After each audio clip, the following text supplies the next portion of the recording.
안녕하십니까? 소쿨 극장의 소리내어 읽거나 눈을 감고 듣기 시간입니다. 오늘은 20살에 죽을 운수를 지닌 어떤 사람이 죽을 팔자를 벗어나서 평안감사가 되고 끝에 가서는 그의 전생에 관한 비밀도 풀어내는 이야기입니다. 구독과 좋아요 그리고 알람 설정 부탁드립니다. 재미있고도 좋은 글로 보답하겠습니다. 조선 제21대 국왕 영조 때 이시성을 가진 어떤 재상에게 늦게 외아들이 태어났다. 재상에게는 신수를 귀신같이 잘 보는 친구가 있었는데 아들의 운명을 그에게 물어보았으나 묵묵부답이었다. 틈이 날 때마다 친구에게 물어보았으나 그때마다 못 들은 척 먼 산을 보곤 하였다. 한 번은 재상이 작심하고 물었다. 자네는 나와 중마고우가 아닌가. 서로 못할 말이 없는데 유독 내 아들의 운명에 대해선 입을 닫는데 무슨 까닭인가. 친구가 안쓰러운 표정을 하더니 한참 후에 대답했다. 자네 아들은 20살에 죽을 운명이네. 그런 까닭에 차마 얘기할 수 없었다네. 재상이 놀라서 되물었다. 목숨을 구할 방법은 없는가? 친구가 한참 생각하더니 말했다. 한 가지 방법이 있기는 하네. 하지만 자네가 따라줄 수 있을지를 모르겠네. 아들의 목숨을 살릴 수만 있다면 내 어찌 따르지 않겠는가? 내 목숨을 내놓으라고 해도 따르겠네. 그러자 친구가 말했다. 그렇다면 좋네. 우선 지금 당장 관직에서 물러나 세상일에서 벗어나야 하네.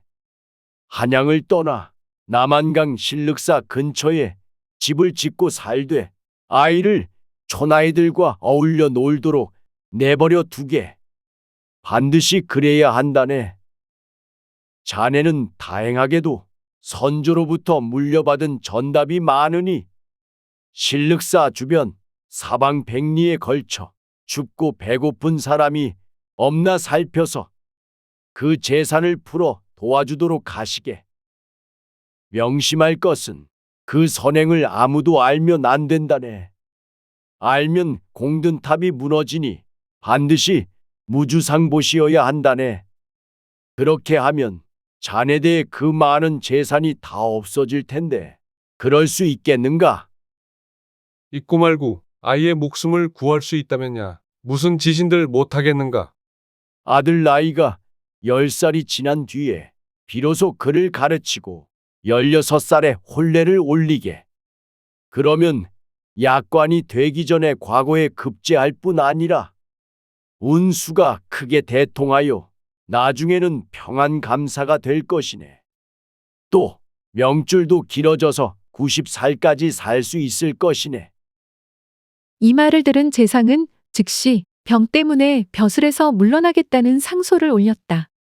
그런 다음 신륵사 근처에 집을 짓고 살았다. 암암리에 천석이 넘는 재산을 신륵사의 이름으로 주변에 보시하였는데 아무도 그가 시주인 줄 몰랐다. 아이는 밖에 나가 시골 아이들과 어울려 제멋대로 놀았으나 이를 간섭하지 않고 그대로 두었다. 10살이 되었을 때 비로소 그를 가르치기 시작하고 16살에 결혼시켰는데 18살에 과거에 급제하였고 즉시 옥당에 제수되었다. 친구가 말한 것이 모두 그대로 적중되므로 재상은 몹시 기뻐했다. 재상의 아들이 20살이 되었을 때였다. 추석이 되어 재상의 아들은 광릉 대축에 임명되어 제사를 맡은 관리들 10여 명과 어울려 강변에 이르렀다. 이때 갑자기 큰 비가 내려 순식간에 강물이 불었고 또 배가 한 척도 없어 강을 건널 수 없었다. 이에 제때 제사에 미치지 못할까 염려되어 부랴부랴 뗏목을 만들어서 건너다가 강 중류에 이르렀을 때 거센 물결에 부딪혀서 다 빠져 죽으니 한 사람도 살아난 사람이 없었다. 부고가 재상의 집에 이르자 온 집안 사람이 모두 통곡해 맞이하였으나 유독 재상만은 동요하지 않았다. 곁에 있는 사람들이 다 이를 괴이하게 여기고 그 까닭을 물으니 재상이 말했다. 친구가 어찌 나를 속이겠는가? 걱정하지 마라. 우리 아이는 죽지 않았다. 곁에 있던 사람들이 모두 믿지 않았는데 저녁 때에 이르러 제상의 아들이 돌아와서 제상에게 절을 했다. 제상이 물었다. 어떻게 너만 혼자 죽음을 면할 수 있었는가? 아들이 대답하였다. 어릴 때 날마다 강변에서 여러 아이와 물결 따라 뛰놀았기 때문에 수영에는 자신이 있었습니다. 물에 빠져도 심리를 헤엄칠 수 있는 까닭으로 물에 빠졌을 때 일행 모두는 익사했으나 소자만 홀로 옷을 벗어버리고 물결을 따라 흘러내려가서 저녁 무렵 강변에 이르렀습니다.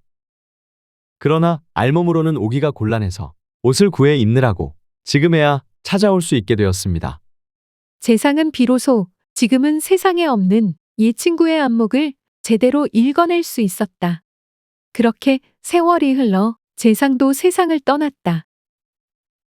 다른 한편 제상의 아들인 이공은 어릴 적부터 생일날 밤만 되면 평소 모르는 어떤 집으로 가는 꿈을 꾸곤 했다.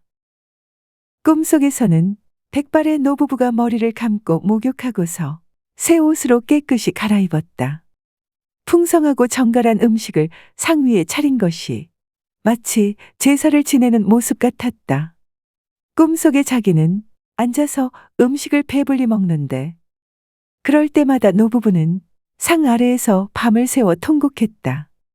해마다 이러하니 비록 꿈속에서 겪는 일이지만 횟수가 오래된지라 마을의 거리 모습, 집의 크기, 담장 둘레, 수목의 밀도, 심지어 문의 방향과 마루의 넓이, 돌계단의 굴곡조차 모두 눈앞에 펼쳐져 있는 듯 또렷하게 기억났다.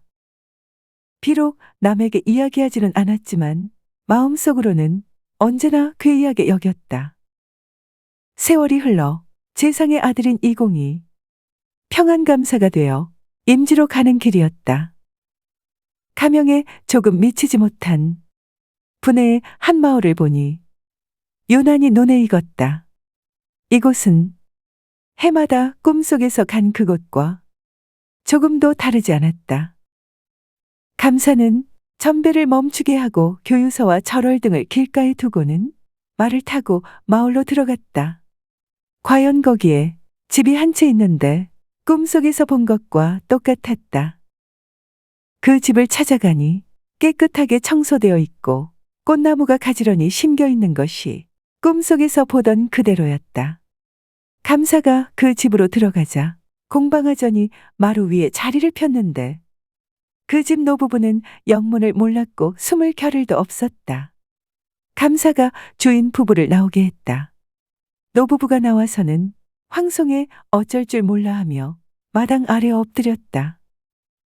감사는 노인 부부에게 마루 위에 올라와서 얼굴을 들어보라 했다. 과연 꿈속에서 통곡하던 노부부의 얼굴 그대로였다.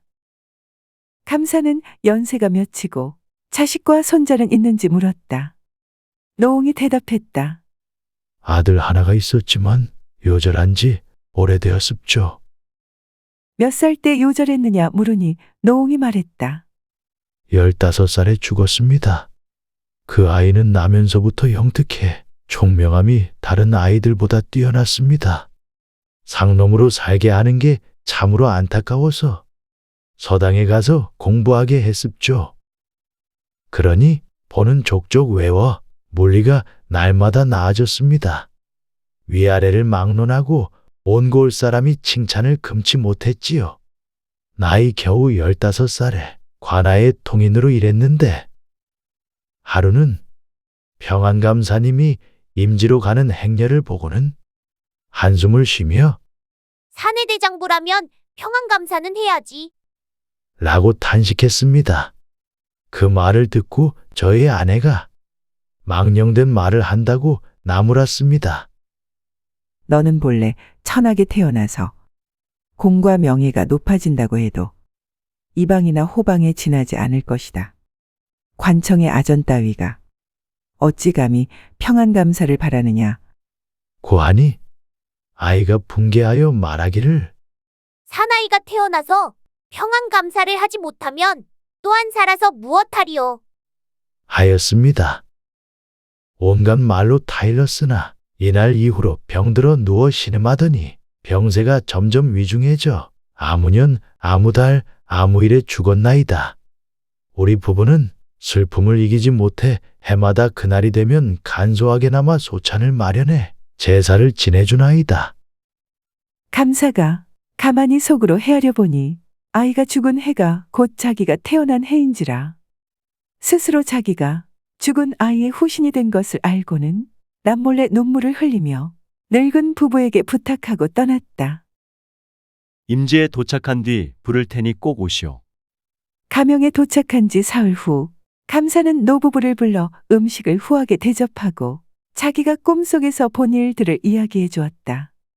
그리고 가명 근처에 집 한 채를 사들여 노부부를 그곳에 거처하게 하고 논도 사서 주었다. 감사는 노부부 섬기기를 친부모와 같이 하고 효성을 다함이 평생 변하지 않았다. 노부부에게 아들이 없기에 제위답을 마련해 본부 작청에 맡기고 노부부가 죽은 뒤에 제사를 지낼 비용으로 삼았다. 이후 작청에서 제사를 지내주도록 했는데 그 뒤로 감사는 더 이상 그 꿈을 꾸지 않았다. 이것으로 미루어 말한다면 불교의 소위 윤회설과 환생설이 꼭 틀렸다고 말할 수는 없다고 하겠다. 들어주셔서 고맙습니다. 용어 풀어 올리겠습니다. 신수는 한 사람의 운수입니다. 이미 정하여져 있어 인간의 힘으로는 어쩔 수 없는 천운과 기술을 말합니다. 옥당은 홍문관의 딴 이름입니다. 무주상 보시는 집착 없이 베푸는 보시를 의미합니다. 이 보시는 내가 무엇을 누구에게 베풀었다 라는 자만심 없이 온전한 자비심으로 베풀어주는 것을 뜻합니다. 시주는 단월입니다. 시주란 글자 그대로는 보시하는 주인이라는 뜻이며 돈이나 음식 따위의 물질을 베푸는 행위 또는 그러한 행위를 하는 사람을 말합니다. 광능은 조선 세조와 정의왕후의 능입니다. 대축은 종묘나 문묘 재앙 때에 초원관이 수를 따르면 신이 옆에서 축문을 읽던 사람입니다. 또는 그런 일을 맡아보던 벼슬을 말합니다. 전배는 벼슬아치가 행차할 때나 상관을 아련할 때 앞을 인도하던 관리나 하인입니다. 아련은 지체가 높고 귀한 사람을 찾아가 뵙는 것입니다. 교유서는 임금의 명령을 적은 교서와 유서를 아울러 이르던 말입니다. 절월은 조선시대에 관찰사나 통제사 등이 지방에 부임할 때 임금이 내어 주던 물건입니다. 절은 수기와 같이 만들고 부월은 도끼와 같이 만든 것으로 군령을 어긴 자에 대한 생살권을 상징합니다. 부월은 출정하는 대장에게 통솔권의 상징으로 임금이 손수 주던 작은 도끼와 큰 도끼를 말합니다. 통인은 조선시대에 수령의 잔심부름하던 구실아치입니다. 이방은 조선시대에 각 지방 관하에 속한 육방 가운데 인사관계의 실무를 맡아보던 부서입니다. 호방은 조선시대에 육방 가운데 호전에 관한 일을 맡아보던 부서입니다. 제위답은 추수한 것을 조상의 제사 비용으로 쓰기 위하여 마련한 논입니다. 작청은 군화에서 구실아치가 일을 보던 곳입니다.